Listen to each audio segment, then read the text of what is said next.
ଏକ ଜାନୁଆରୀ 2025 ବୁଧବାର ଦିନ ନୂଆ ବର୍ଷ ଦିନ ରାତିରେ ଝାଡୁ ତଳେ ଚୁପଚାପ ଏହି ଜିନିଷକୁ ରଖିଦିଅନ୍ତୁ। ଆଉ ଏହି ଗୋଟିଏ ଜିନିଷ ରଖିବା ଦ୍ୱାରା ପୁରା ବର୍ଷଟା ଆପଣଙ୍କର ଧନ ବର୍ଷା ହେବ। ନମସ୍କାର ଦର୍ଶକ ବନ୍ଧୁ, ଆଜିର ଭିଡିଓରେ ଆପଣଙ୍କୁ ଏହି ଚ୍ୟାନେଲ ମାଧ୍ୟମରେ ସ୍ୱାଗତ ଜଣାଉଛି। ଆପଣଙ୍କ ଘରେ ପୁରା ବର୍ଷଟା ଯାକ ପଇସାର ବର୍ଷା ହେବ। ଆଜିର ଭିଡିଓଟି ବହୁତ ଇମ୍ପୋର୍ଟାଣ୍ଟ ଭିଡିଓଟିଏ। ଆଜି ଆମେ ଆପଣଙ୍କୁ ଏମିତି ଏକ ଗୁପ୍ତ ଉପାୟ ଜଣାଇବୁ ଯାହାକି ଆପଣ 1 ଜାନୁଆରୀ ନବବର୍ଷ ରାତିରେ ହିଁ ଏହି ଉପାୟଟିକୁ କରିବେ। ଆଉ ଏହି ଗୁପ୍ତ ଉପାୟକୁ କରିବା ପରେ ଆପଣଙ୍କୁ ଧନବାନ ହେବାକୁ ଏ ଦୁନିଆର କୌଣସି ବି ଶକ୍ତି ରୋକିପାରିବ ନାହିଁ। ମାତା ଲକ୍ଷ୍ମୀ ନିଜେ ଆପଣଙ୍କ ଘରକୁ ଦୌଡ଼ିକି ଚାଲି ଆସିବେ। ଆଉ ଏହି ଗୁପ୍ତ ଉପାୟଟି ଝାଡୁ ସହିତ ଜଡ଼ିତ। ଆପଣମାନେ ସମସ୍ତେ ଜାଣିଥିବେ ନୂଆ ବର୍ଷ 1 ଜାନୁଆରୀ ରାତି ବାସ୍ ଆପଣ ମାତା ଲକ୍ଷ୍ମୀକୁ ପ୍ରସନ୍ନ କରିବା ପାଇଁ ଝାଡୁ ତଳେ ବାସ୍ ଏହି ଛୋଟିଆ ଗୁପ୍ତ ଜିନିଷଟି ଲୁଚାଇ ଦିଅନ୍ତୁ। ଆଉ ଏହାପରେ ଆପଣ ଦେଖିବେ କିପରି ଆପଣଙ୍କର ଶୋଇଥିବା ଭାଗ୍ୟ ଚମକି ଉଠିବାକୁ ଲାଗିବ। ଦର୍ଶକ ବନ୍ଧୁ, 1 ଜାନୁଆରୀ ରାତିରେ ଶୋଇବା ପୂର୍ବରୁ ଆପଣ ଝାଡୁ ତଳେ ଛୋଟିଆ ଗୁପ୍ତ ଜିନିଷଟିକୁ ଆପଣଙ୍କୁ ଲୁଚାଇ ଦେବାକୁ ପଡ଼ିବ। ଆଉ ସେହି ଗୁପ୍ତ ଜିନିଷଟି କ'ଣ ଆଉ କିପରି ରଖିବେ ତାହା ଆଜିର ଭିଡିଓରେ ଆମେ ଜାଣିବା।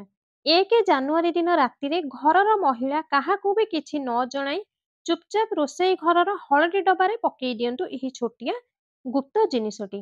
ଆପଣଙ୍କର ଜୀବନ ସୁଖରେ ଭରିଯିବ। ଜୀବନ ସାରା ଆପଣଙ୍କ ପାଖକୁ ଏତେ ସାରା ପଇସା ଆସିବ ଯେ ଆପଣ ସମ୍ଭାଳି ପାରିବେ ନାହିଁ। ଆଉ ଏହି ମୌକା ଜୀବନରେ ଦ୍ୱିତୀୟ ଥର ଆସିବ ନାହିଁ। 1 ଜାନୁଆରୀ ବୁଧବାର ଦିନ ପଡୁଅଛି। ଆଉ ଏହି ଦିନଟି ବହୁତ ବିଶେଷ ଦିନଟିଏ ହେବାକୁ ଯାଉଛି।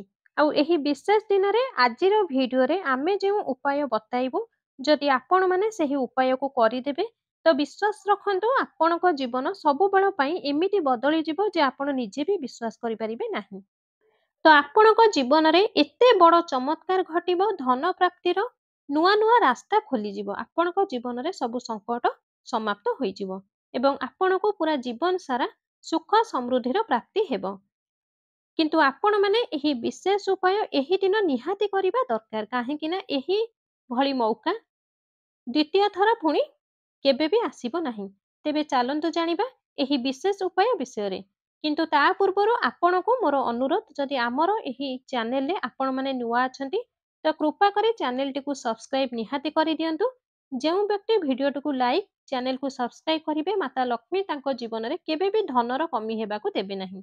ଯଦି ଆପଣ ପଇସା ପାଇଁ ସବୁଆଡେ ହାତ ପତେଇ ସାରିଲେଣି କିନ୍ତୁ କୌଣସି ପରିସ୍ଥିତିରେ ବି ଆପଣଙ୍କ ହାତକୁ ପଇସା ଆସିପାରୁ ନାହିଁ, ଆପଣଙ୍କ ଜୀବନରେ ଚାରିଦିଗରୁ ସମସ୍ୟା ମାଡ଼ି ଆସୁଛି, ତେବେ ଆପଣ ଆପଣଙ୍କର ଘରର ଝାଡୁ ତଳେ ଏହି ଜିନିଷ ରଖିଦିଅନ୍ତୁ। ମାତ୍ର ଏହି ଗୋଟିଏ ଜିନିଷ ଆପଣଙ୍କ ଜୀବନର ପ୍ରତ୍ୟେକ କଷ୍ଟକୁ, ପ୍ରତ୍ୟେକ ସମସ୍ୟାକୁ, ବାସ୍ତୁଦୋଷ, ଶନିଦୋଷ ସେ ସବୁକୁ ତୁରନ୍ତ ମିଳିଯିବ ଆପଣଙ୍କୁ ମୁକ୍ତି। ମାତା ଲକ୍ଷ୍ମୀ ଏମିତି ଆଶୀର୍ବାଦ ବର୍ଷା କରିବେ ଯେ ଯାହା ବି ଆପଣଙ୍କ ଜୀବନରେ ଧନର ବର୍ଷା ହେବ, ଆପଣ ଆଗକୁ ଧନବାନ ବନିଯିବେ। ତ ଯଦି ଆପଣ ଏହି ଝାଡୁ ଉପାୟଟି ଆପଣଙ୍କ ଘରେ କରିଦେଉଛନ୍ତି ତ ଆପଣଙ୍କ ଘରେ ଯେତେ ବି ନିର୍ଧନତା ଅଛି ତାହା ତୁରନ୍ତ ଦୂର ହୋଇଯିବ। କାରଣ ଲକ୍ଷ୍ମୀ ମାତାଙ୍କର ସ୍ୱରୂପ ଝାଡୁକୁ ମନାଯାଏ। ପ୍ରତ୍ୟେକଙ୍କ ଘରେ ଝାଡୁ ରହିଥାଏ, କିନ୍ତୁ ଝାଡୁକୁ ନେଇ ବହୁତ ସାରା ଶୁଭ ଏବଂ ଅଶୁଭ ସଂକେତ ବି ରହିଥାଏ। ଝାଡୁ କିପରି ରଖିବେ, ଝାଡୁକୁ କେବେ କିଣିବେ, ଝାଡୁ ତଳେ 1 ଜାନୁଆରୀ ନୂଆ ବର୍ଷ ଦିନ ଆଗକୁ କ'ଣ ଲୁଚେଇକି ରଖିବା ଦରକାର। ରାତିରେ ଶୋଇବା ପୂର୍ବରୁ ଆମ ଜୀବନରେ ସବୁ ସମସ୍ୟା ଶେଷ ହୋଇଯିବ। ତେବେ ଆସନ୍ତୁ ଜାଣିବା। ଆପଣମାନେ ସମସ୍ତେ ପ୍ରାୟ ଜାଣିଥିବେ ଝାଡୁ ମାତା ଲକ୍ଷ୍ମୀଙ୍କର ପ୍ରତୀକ ରୂପେ ମନାଯାଏ ଏବଂ ଝାଡୁ ନିର୍ଧନତାକୁ ବି ଆପଣଙ୍କ ଘରୁ ବାହାରକୁ ବାହାର କରିଦେଇଥାଏ, ପୁରା ଜୀବନରୁ ବାହାର କରିଦେଇଥାଏ। ଆଜି ଆମେ ଆପଣଙ୍କୁ ଗୋଟିଏ ଖାସ୍ କଥା କହିବୁ, ଝାଡୁ ଆମ ଘରର ଗୃହ କଳିକୁ ବି ଶେଷ କରିଥାଏ। ଝାଡୁ ଧନକୁ ବି ଆକର୍ଷିତ କରିଥାଏ। ତେଣୁ 1 ଜାନୁଆରୀ ବୁଧବାର ଦିନ ଆପଣ ସୂର୍ଯ୍ୟାସ୍ତ ପରେ ଆପଣଙ୍କ ଘରେ ଝାଡୁ ଲଗାଇବେ ନାହିଁ। ଯଦି ବି ଆପଣ ସୂର୍ଯ୍ୟାସ୍ତ ପରେ ଝାଡୁ ଲଗାଉଛନ୍ତି ତେବେ ମାତା ଲକ୍ଷ୍ମୀ ଆପଣଙ୍କ ଉପରୁ ରାଗି ଆପଣଙ୍କ ଘରକୁ ଛାଡ଼ି ଚାଲିଯାଆନ୍ତି। ତେଣୁ ସୂର୍ଯ୍ୟ ଅସ୍ତ ପରେ ଆପଣ ଝାଡୁ ଆପଣଙ୍କ ଘରେ ପୋଛା ବି ଭୁଲରେ ଲଗାନ୍ତୁ ନାହିଁ। ଝାଡୁକୁ ସବୁବେଳେ ଏମିତି ଜାଗାରେ ରଖନ୍ତୁ ଯାହାକି ଆପଣଙ୍କ ଘରକୁ ଯିବା ଆସିବା କରୁଥିବା ଲୋକ ଆପଣଙ୍କ ଘରର ଝାଡୁକୁ ନ ଦେଖିବା ଉଚିତ। ଝାଡୁକୁ ସ୍ୱପ୍ନରେ ଦେଖିବା ଅଶୁଭ ହୋଇଥାଏ। ଯଦି ଆପଣ ସ୍ୱପ୍ନରେ ଝାଡୁ ଦେଖୁଛନ୍ତି ତ ସେହି ସ୍ୱପ୍ନକୁ ଆପଣ ମାତା ତୁଳସୀଙ୍କୁ ଜଣାଇ ଦିଅନ୍ତୁ। ନାହିଁ ତ ସେହି ସ୍ୱପ୍ନକୁ ଆପଣ ଗାଈକୁ ଶୁଣାଇ ଦିଅନ୍ତୁ, ଯାହାକି ଏହାର କୁପ୍ରଭାବ ଟଳିଯିବ। 1 ଜାନୁଆରୀ ଦିନ ଆପଣ ଆପଣଙ୍କର ପୁରୁଣା ଝାଡୁକୁ ଫୋପାଡ଼ି ନୂଆ ଝାଡୁ ଆଣିବା ନିହାତି ଶୁଭ। 1 ଜାନୁଆରୀ ବୁଧବାର ଦିନ ଆପଣ ନୂଆ ଝାଡୁ ଗୋଟେ ନିହାତି କିଣିକି ଘରକୁ ଆଣନ୍ତୁ। ଏହା ବହୁତ ଶୁଭ ହୋଇଥାଏ। ଆଉ ଏହି 1 ଜାନୁଆରୀ ଦିନ ଆପଣଙ୍କ ଘରର ପୁରୁଣା ଝାଡୁକୁ ବାହାରେ ଫୋପାଡ଼ି ଦିଅନ୍ତୁ। ଯଦି ବି ଆପଣ 1 ଜାନୁଆରୀ ଦିନ ଆପଣଙ୍କର ପୁରୁଣା ଝାଡୁକୁ ବାହାର କରି ନାହାନ୍ତି, ତେବେ କୌଣସି ଏକାଦଶୀ ଦିନ ରାତିରେ ପୁରୁଣା ଝାଡୁକୁ ଆପଣଙ୍କ ଘରୁ ତୁରନ୍ତ ବାହାର କରିଦେବେ ଏବଂ ନୂଆ ଝାଡୁର ବ୍ୟବହାର କରିବେ। ଏହା ସବୁଠାରୁ ଭଲ ଆଉ ଶୁଭ ସମୟ ହୋଇଥାଏ। ବାସ୍ ଏତିକି ଯଦି ପୁରୁଣା ଝାଡୁକୁ ଆପଣଙ୍କ ଘରୁ ବାହାର କରିଦିଅନ୍ତି ଆଉ ଦେଖିବେ କିପରି ଆପଣଙ୍କ ଜୀବନରେ ଖୁସି ବନିବାକୁ ଲାଗିବ। ଝାଡୁକୁ କେବେ ବି ଆପଣଙ୍କର ଛାତ ଉପରେ ରଖିବେ ନାହିଁ। ଖୋଲା ଆକାଶ ତଳେ ଝାଡୁକୁ ଆଦୌ ରଖନ୍ତୁ ନାହିଁ। ଏହା ଦ୍ୱାରା ଆପଣଙ୍କ ଜୀବନରେ ସମସ୍ୟା ବଢିଥାଏ। ଝାଡୁକୁ ସବୁବେଳେ ଉତ୍ତର ପଶ୍ଚିମ ଦିଗରେ ରଖନ୍ତୁ। 1 ଜାନୁଆରୀ ବୁଧବାର ଦିନ ରାତିରେ ଶୋଇବା ପୂର୍ବରୁ ଗୋଟିଏ ଚାନ୍ଦିର ସିକ୍କା ଆଣିବେ। ଯଦି ଆପଣ ଚାନ୍ଦିର ସିକ୍କା ଆଣିବା ସମ୍ଭବପର ନୁହେଁ, ତେବେ ଆପଣ ଗୋଟିଏ 1 ଟଙ୍କିଆ ସିକ୍କା ବି ରଖିପାରିବେ। ଆଉ ସେହି ସିକ୍କାକୁ ଆପଣ ରାତିରେ ଝାଡୁ ତଳେ ରଖିଦେବେ। ତାପରେ ଦେଖିବେ ଚମତ୍କାର, କାହିଁକି ନା ଝାଡୁର ନେଗେଟିଭ ଏନର୍ଜି ବି ରହିଥାଏ ଆଉ ସେହି ସିକ୍କା ସେହି ନେଗେଟିଭ ଏନର୍ଜିକୁ ଦୂର କରିଦେଇଥାଏ। ତେଣୁ ଆପଣ କ'ଣ କରିବେ ନା ସେହି ଟଙ୍କିକିଆ କଏନ୍‌କୁ ନେଇ ଆସିବେ ଓ ସେହି କଏନ୍‌କୁ ଭଲକି ଧୋଇଦେବେ, ଶୁଦ୍ଧ କରିନେବେ। ଏହାପରେ ସେହି କଏନ୍‌ରେ କିଛି ଗଙ୍ଗାଜଳ ଛିଞ୍ଚିଦେବେ ଏବଂ ମାତା ଲକ୍ଷ୍ମୀଙ୍କ ଚରଣ ପାଖରେ ସେହି କଏନ୍‌କୁ ରଖିଦେବେ। ତାପରେ ସେହି ଟଙ୍କିକିଆ କଏନ୍‌କୁ ଆପଣଙ୍କର ଧନ ରଖୁଥିବା ଜାଗାରେ ନେଇକି ରଖିଦେବେ। 1 ଜାନୁଆରୀ ଦିନ ରାତିରେ କୌଣସି ଗରିବ ବ୍ୟକ୍ତିଙ୍କ ଘରକୁ ଯିବେ ଏବଂ ଆପଣଙ୍କର ସାମର୍ଥ୍ୟ ଅନୁସାରେ ନୂଆ କପଡ଼ା, କିଛି ମିଠା ଆଉ କିଛି ଟଙ୍କା ସେହି ଗରିବ ବ୍ୟକ୍ତିଙ୍କୁ ଦେଇଦେବେ। ଏତିକି କରିବା ଦ୍ୱାରା ଶନି, ରାହୁ, କେତୁଙ୍କ ଗ୍ରହ ଆପଣଙ୍କର ଶାନ୍ତ ହୋଇଯିବ। ଆପଣଙ୍କର କାର୍ଯ୍ୟରେ ଆସୁଥିବା ବାଧା ସବୁ ଦୂର ହୋଇଯିବ। 1 ଜାନୁଆରୀ ଦିନ ଶ୍ରୀହରି ବିଷ୍ଣୁଙ୍କ ସହିତ ମାତା ଲକ୍ଷ୍ମୀଙ୍କର ପୂଜା କରିବେ। ତ ଏହା ଅତ୍ୟନ୍ତ ଶୁଭ ହୋଇଥାଏ।